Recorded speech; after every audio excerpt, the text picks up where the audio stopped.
Good morning. मैं Rajiv Dubey, department of history, intermediate, Jamshedpur cooperative college, Jamshedpur. कल हम लोगों ने देखा भारतीय संविधान के निर्माण के संदर्भ में भूमिका क्या रही, संविधान निर्माण से पूर्व की परिस्थितियां क्या रही थी। आज हम लोग देखते हैं प्रत्यक्ष कार्रवाई। ये प्रत्यक्ष कार्रवाई क्या हुई। मोहम्मद अली जिन्ना की मांग थी, मुस्लिम लीग की मांग थी कि पहले विभाजन करो तब स्वतंत्रता की बात करो। और इस मांग को लेकर और इधर कांग्रेस की मांग थी कि किसी भी हाल में स्वतंत्रता हमें मिलनी चाहिए। तो ये दोनों मांगों को ब्रिटिश सरकार ने मानने से मना कर दिया। जब सरकार ने जिन्ना की मांग पर, जो जिन्ना की मांग थी कि पहले विभाजन तब आज़ादी, इस मांग पर किसी तरह का कोई आश्वासन नहीं दिया तथा कांग्रेस की मांग की स्वतंत्रता प्राप्ति के लिए स्वतंत्रता को दे दी जाए, उसको भी स्वीकार नहीं किया, तब मुस्लिम लीग ने 19 जुलाई को कैबिनेट मिशन के लिए दी गई अपनी सहमति वापस ले ली। एक कैबिनेट मिशन का गठन किया जा रहा था और उसके लिए जो सहमति थी उसको वापस ले ली। लीग ने ब्रिटेन पर मुसलमानों के साथ धोखा करने का आरोप लगाया। मुस्लिम लीग ने ब्रिटेन पर मुसलमानों के साथ धोखा करने का आरोप लगाया और अपनी इसी नीति के चलते मुस्लिम लीग ने 16 अगस्त 1946 को प्रत्यक्ष कार्रवाई दिवस के रूप में निर्धारित किया। अब तक हिंदू मुस्लिम एकता के रूप में देखा जा रहा था। अब तक जो भी स्वतंत्रता की लड़ाई लड़ी गई वो हिंदू मुस्लिम एक होकर लड़े, लेकिन अब जो थी जिन्ना की जो जिद थी, मुस्लिम लीग की जो जिद थी कि पहले विभाजन करो, यानी दो देश का बंटवारा करो और तब आज़ादी, ये हिंदू मुस्लिम में बंटवारा करना शुरू हुआ। हिंदू मुस्लिम की एकता को तोड़ा गया और इसके पूरी तरह जिम्मेवार जिन्ना थे। जो 16 अगस्त 1946 को प्रत्यक्ष कार्यवाही दिवस के रूप में निर्धारित किया, 16 से 19 अगस्त तक कलकत्ता में भीषण हिंसा हुई। कलकत्ता से आरंभ हुए इन दंगों ने शीघ्र ही बंबई, पूर्वी बंगाल, बिहार, संयुक्त प्रांत, गढ़मुक्तेश्वर और समस्त पंजाब को अपनी चपेट में ले लिया। यानी अब दंगे शुरू हो गए। और दंगे किसके हुए? हिंदू मुस्लिम के। एक मुस्लिम लीग के महत्वाकांक्षा के लिए हिंदुस्तान जो था उस समय का दंगों की आग में झुलस गया। कई लोग मारे गए, भारी हिंसा हुई, और सिर्फ इसलिए क्योंकि जिन्ना एक अलग देश चाहते थे और उस अलग देश का वजीर आजम बनना चाहते थे, या जो भी हो, वो उनकी महत्वाकांक्षा थी। परंतु उनकी उस महत्वाकांक्षा के चलते देश झुलस गया। इसके चलते ये जो घटनाक्रम हुआ, इस घटनाक्रम के चलते ये जो वातावरण रहा, जो प्रत्यक्ष कार्यवाही के रूप में जो दंगे चलते रहे, ये 20 फरवरी 1947 तक जारी रहा।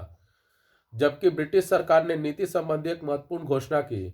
इसने जून 1948 तक भारत छोड़ने की अपनी इच्छा जाहिर की। यानी ब्रिटिश सरकार ने जून 1948 तक भारत छोड़ने की इच्छा जाहिर की तथा अंग्रेजों से भारतीयों को सत्ता हस्तांतरित करने का प्रबंध करने के लिए, यानी अंग्रेजी सरकार से, ब्रिटिश सरकार से भारतीयों को सत्ता हस्तांतरित करने के लिए, यानी देने के संबंध प्रबंध करने के लिए लॉर्ड माउंटबेटन को भारत भेजा गया, वायसराय नियुक्त करके। मुस्लिम लीग को इससे निराशा हुई और उसने एक बार फिर से सीधी कार्रवाई का सहारा लिया और सारे पंजाब में दंगे शुरू हो गए और शीघ्र ही उत्तर पश्चिमी सीमा प्रांत में फैल गए। यानी जब लॉर्ड माउंटबेटन भारत आए वायसराय बनकर, तो मुस्लिम लीग को फिर निराशा हुई और वो एक बार फिर से दंगे उसने भड़काने शुरू किए और दंगे शुरू हो गए,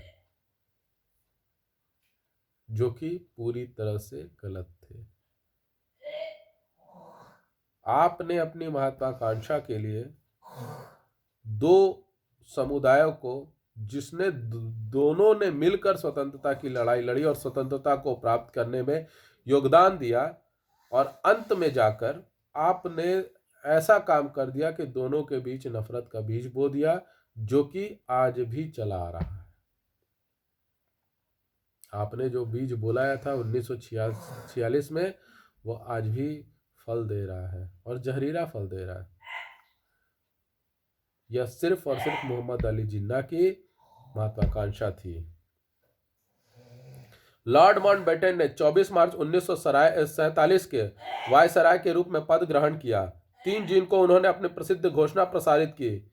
इसमें उन्होंने अंग्रेजों से भारतीयों के सत्ता के हस्तांतरण की प्रणाली प्रस्तुत की। यानी 3 जून 1947 को उन्होंने भारतीयों से, ब्रिटिश से भारतीयों को सत्ता हस्तांतरित करने का जो प्रक्रिया था वो प्रस्तुत किया कि किस तरह से हम लोग भारत को सत्ता प्रदान कर रहे हैं। इस घोषणा का जनता द्वारा मिश्रित भावनाओं के साथ स्वागत किया गया। इसे सामान्य तौर पर सभी ने स्वीकार किया कि तत्कालीन परिस्थितियों में भारतीय समस्या का सर्वाधिक उपयुक्त संभव उपाय यही था। यानी जो फॉर्मूला दिया गया लॉर्ड माउंटबेटन द्वारा, लगभग सभी ने उसे एक्सेप्ट कर लिया, सभी ने स्वीकार कर लिया। इसी प्रकार यानी कि उस फॉर्मूला में मुस्लिम लीग की मांग को भी पूरा कर दिया गया, देश का बंटवारा हो गया, और इस फॉर्मूला के अनुसार 14 और 15 अगस्त को, 14 को पाकिस्तान और 15 को अगस्त को 1947 को भारत एक स्वतंत्र राष्ट्र के रूप में अस्तित्व में आए। यानी मुस्लिम लीग जो चाहती थी वो हो गया।